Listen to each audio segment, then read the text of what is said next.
I'm going to demonstrate scheduling for the itinerant caseload.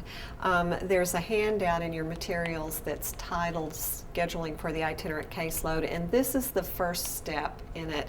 And what I'm going to do for the itinerant protege is I'm going to help them establish a schedule because many times they don't know where to begin. Okay, to start the scheduling process, I have gone through the file folders with my protege. We've written down a list of the students, the amount of VI service and what kind of service that is, whether it's direct or consult or both, and then the schools. What I like to do is, because there are two basic service delivery models, direct and consult, I'm going to get two different colors of Post-it notes, little Post-it notes. And one of them I'm going to designate as direct and one is consult. I'm going to get a file folder, just a regular manila folder, and I'm going to I'm going to divide it into 5 segments. That's the days of the week, of the school week. I'm going to draw a line along the middle to designate the difference between AM and PM. So once I have, and then I have a third color that's going to be for planning time. So I'm going to take each student's name, put each student's name on a Post-it note, and then I'm going to simply start to place those Post-it notes across the week so that a schedule begins to emerge. Okay, so let's take, for example, and I'm using the same names that are in that handout. So as you can see by looking at the handout, there's John, who is 1 hour a week direct. So I'm going to write John's name on a Post-it.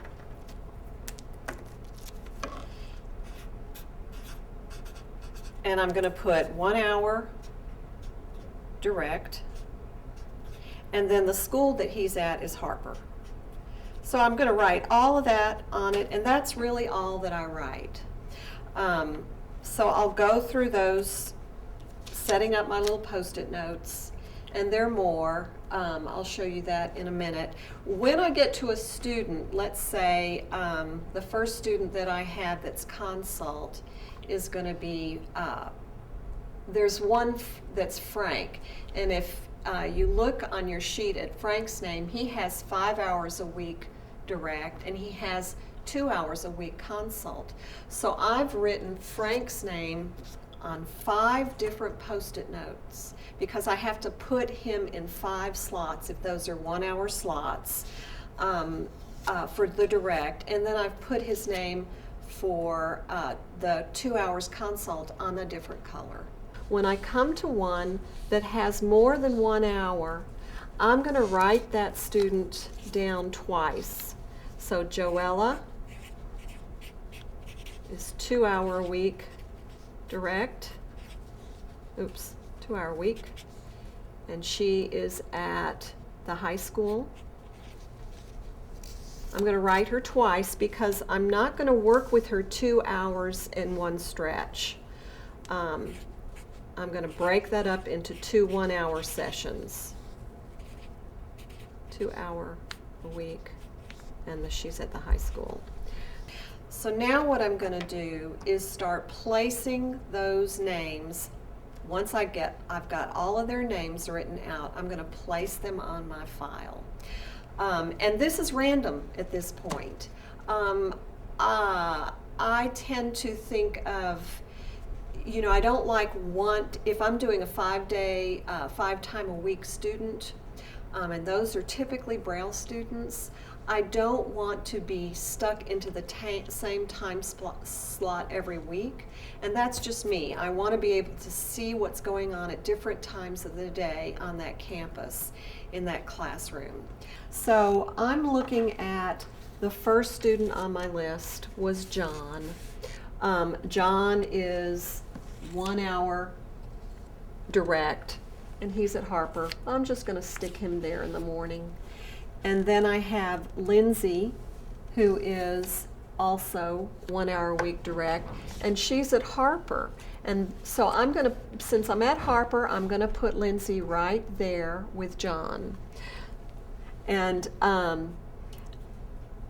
now I'm going to pick up Frank, because Frank has to go in 5 times, and he is a direct service student.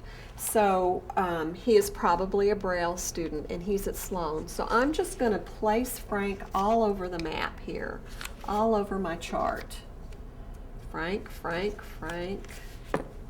And I want to consult with his teacher in the afternoon on Monday, because that's typically when a teacher can talk to me.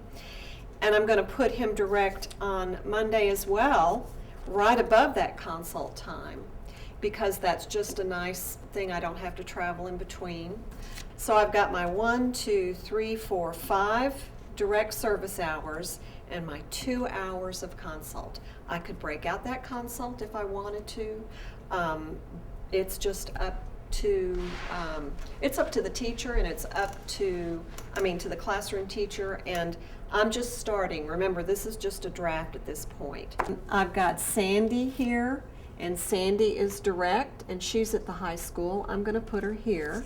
Remember Joella, I'm going to put her here.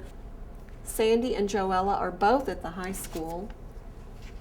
I'm going to put Joella Tuesday. High schoolers tend to want to be seen at the same time. They have tighter schedules, so I'm going to try to stick with a Tuesday, Thursday for her at the same time.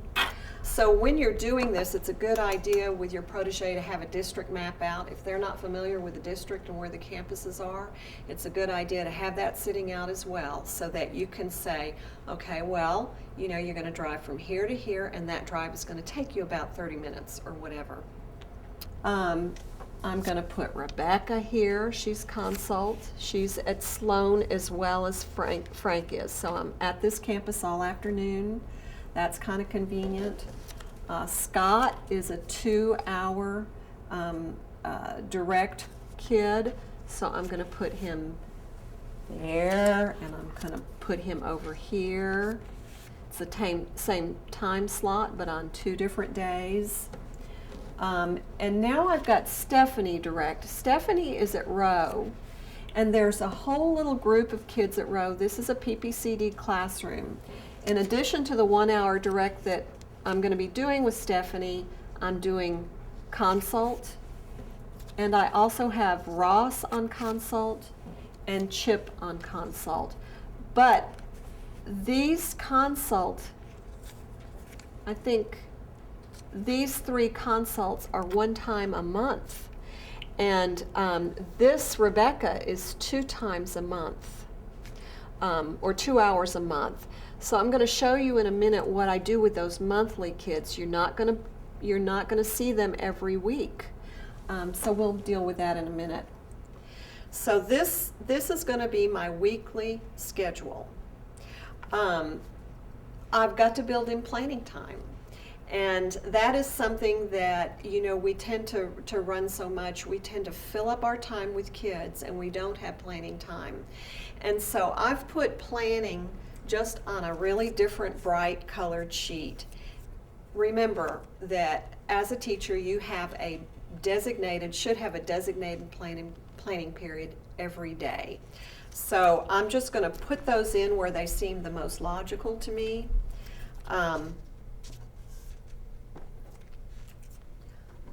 On Wednesday, I have a huge chunk of time. I've got that Frank in the morning, and then I've got a huge chunk of time the whole afternoon. And that's going to be my planning time, and also my slot that I'm going to hold sacred to do functional vision evaluations and team meetings and those kinds of things. I'm going to try to get them on a Wednesday afternoon as much as possible. And we all know that that doesn't work exactly that way, but at least that time is there. It's built in case you have to fall back on it. I'm going to do planning here in the afternoon after Frank, and then I'm going to do planning in the afternoon after Scott. So I've got my 5 planning times. we all know that this time you start out with a certain number of kids, and then it rapidly starts to change. Kids move away, kids come in, but this is just a start. And so the next thing that I need to do is, because I have some of these kids, this little grouping over here is consult once a month, not once a week. So now I have to do a monthly calendar. Often once I've prepared this with a protege, it's golden to them. They just fold it up and say, thank you very much, and they take it with them. They might, and the whole reason of it being on Post-it notes is so that they can move things around, they can change. And then before they get a solid schedule, they can play around with it. You know that they're going to have to meet with classroom teachers and find out if these time slots are going to work for them. But this just kind of is a graphic way of getting them to understand how you set up a schedule. So once you've got the weekly schedule, you're going to have to do something for the month with them. Because remember, many of these kids are month only. And I've written that on here, 2 hours a month, Rebecca. Let's see, this one is a week, but these four are monthly. And I don't do the manila folder deal with that, but I've taken the days of the week again, but I've divided it into 4 instead of 2, like morning and afternoon. I've divided it into 4 slots, and this right here is my whole week. It's not broken out into morning and afternoon. This is this. But what I've done is I've broken out Stephanie, Ross, and Chip, those consult times. Chip was 1 time a month consult, and there he is. Ross, and he's not on this week, he's not on, oh, no, wait a minute. Chip was 2 times a month. So here's Chip, 1 time, 2nd time of the whole month. Ross, I think, was 1 time. Nope, he was 2 times too. So here's Ross here, and here's Ross here. They're not necessarily together anymore. Stephanie was consult 1 time. I've put her down here, and so you see my weeks look a little bit different, but I have built in for consult time and for direct time.